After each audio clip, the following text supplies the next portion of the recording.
Kisah Nabi Ilyas alaihissalam.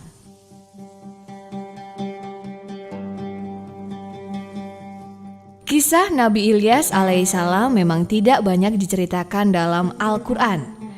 Nama Nabi Ilyas hanya disebut sebanyak 4 kali, sehingga tidak banyak yang tahu mengenai kisah Nabi Ilyas alaihissalam. Nabi Ilyas alaihissalam adalah putra dari Yasin bin Fanihas bin Al-Aizar, cucu dari Nabi Harun alaihissalam, sehingga ia merupakan keturunan keempat dari Nabi Harun alaihissalam. Nabi Ilyas tinggal di tepi sebelah timur Sungai Jordan. Nabi Ilyas diangkat menjadi nabi sekitar tahun 870 sebelum Masehi dan diutus oleh Allah untuk berdakwah kepada Bani Israel di negeri Balabak, bagian dari Syam.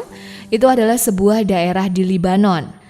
Menurut keterangan, kotanya bernama Venesia yang awalnya dihuni oleh para pelaut terkenal.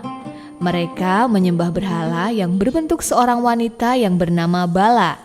Dakwah Nabi Ilyas agar Bani Israel banyak bersyukur dan beriman kepada Allah mendapatkan perlawanan dari masyarakat dan raja penguasa pada saat itu. Terdapat kisah ketika akan diangkat oleh sekelompok Bani Israel, Allah Subhanahu wa Ta'ala membimbing Nabi Ilyas alaihissalam menuju ke sebuah rumah yang ternyata dihuni oleh seorang ibu dan seorang anak yang sedang sakit. Nabi Ilyas mengobatinya menggunakan mukjizat dari Allah Subhanahu wa Ta'ala. Setelah sang anak sembuh dari sakitnya, mereka saling mengucapkan terima kasih. Nabi Ilyas juga senang karena telah diperkenankan bersembunyi dari kejaran Bani Israel. Mereka kemudian berkenalan dan akhirnya baru diketahui bahwa nama sang anak tersebut adalah Ilyasa. Anak inilah yang kelak menjadi penerus dakwah Nabi Ilyas alaihissalam. Pada suatu hari, Nabi Ilyas alaihissalam dikejar oleh sekelompok Bani Israel yang tidak senang dengan seruannya. Nabi Ilyas pada saat itu terpaksa harus bersembunyi dalam sebuah gua selama 10 tahun. Ada kisah yang mengatakan bahwa lamanya selama 20 tahun, bahkan ada juga yang mengatakan hanya 40 hari. Saat itu Allah Subhanahu wa Ta'ala mengutus burung-burung gagak membawakan aneka makanan untuk Nabi Ilyas alaihissalam. Cukup lama Nabi Ilyas berada di dalam gua setelah mendengar kabar bahwa raja penguasa telah meninggal dunia, maka Nabi Ilyas bergegas keluar dari gua untuk kemudian kembali berdakwah dengan cara mengajak sang raja penguasa yang baru agar beriman kepada Allah Subhanahu wa Ta'ala. Raja tersebut akhirnya dapat menerima ajaran Nabi Ilyas alaihissalam dan diikuti pula oleh sebagian besar penduduk di negeri Balabak. Hanya ada sekitar 10.000 orang saja yang tidak mau beriman. Oleh karena itu, akan melawan raja yang baru. Maka para tentara diperintahkan untuk memberikan hukuman kepada mereka, yaitu hukuman mati. Seluruh masyarakat meninggalkan penyembahan berhala dan hidup rukun, makmur, sejahtera. Namun, Bani Israel kembali ingkar. Nabi Ilyas mengadukan perilaku Bani Israel kepada Allah Subhanahu wa Ta'ala dan memohon agar Bani Israel diberi peringatan.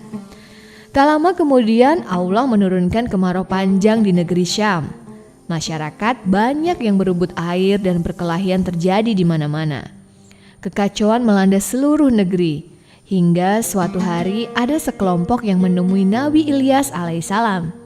Mereka minta tolong kepada Nabi Ilyas untuk memohon kepada Allah agar azab ini dihentikan. Mereka meminta maaf atas kesalahan karena telah kembali ke jalan yang sesat, yaitu menyekutukan Allah. Atas pernyataan tobat ini, maka Nabi Ilyas kembali berdoa kepada Allah supaya azab kemarau panjang yang menimpa negeri Balabak dapat dihentikan. Dan Allah berkenan memberikan kasih sayang kepada Bani Israel. Doa Nabi Ilyas alaihissalam dikabulkan oleh Allah. Tak lama berselang, hujan mulai turun membasahi wilayah negeri Balabak. Seluruh masyarakat bergembira merayakannya.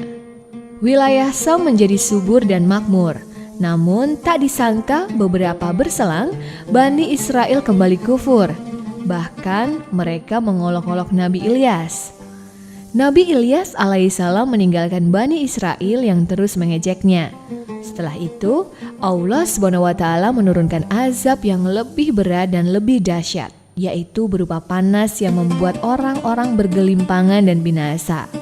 Dalam riwayat Israiliyat yang belum jelas benar atau salahnya, dikisahkan Nabi Ilyas meminta kepada Allah agar diangkat ke langit. Tiba-tiba datanglah seekor binatang yang warnanya seperti warna api. Kemudian Nabi Ilyas menaikinya. Allah SWT memberikan sayap kepada Nabi Ilyas serta pakaian dari cahaya.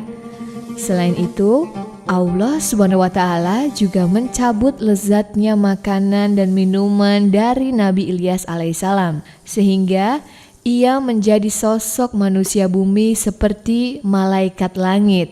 Setelah itu, barulah Nabi Ilyas berwasiat kepada penerusnya yaitu Nabi Ilyasa untuk melanjutkan dakwahnya. Terdapat dua pendapat mengenai akhir hidup Nabi Ilyas alaihissalam.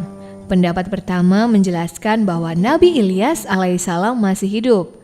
Saat dikejar-kejar oleh kaumnya untuk dibunuh, Allah SWT mengangkat Nabi Ilyas ke langit.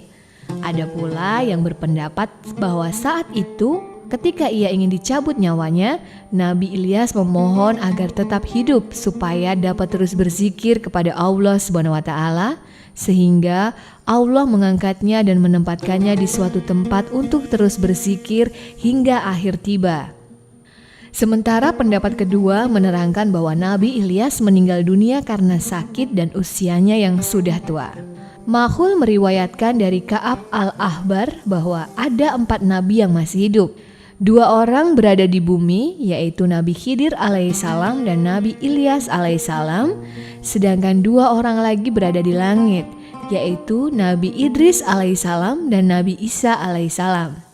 Sebagian riwayat mengisahkan bahwa Nabi Ilyas alaihissalam dan Nabi Khidir alaihissalam bertemu setahun sekali pada bulan suci Ramadan di Baitul Maqdis dan kemudian melakukan ibadah haji serta minum air Zam-Zam.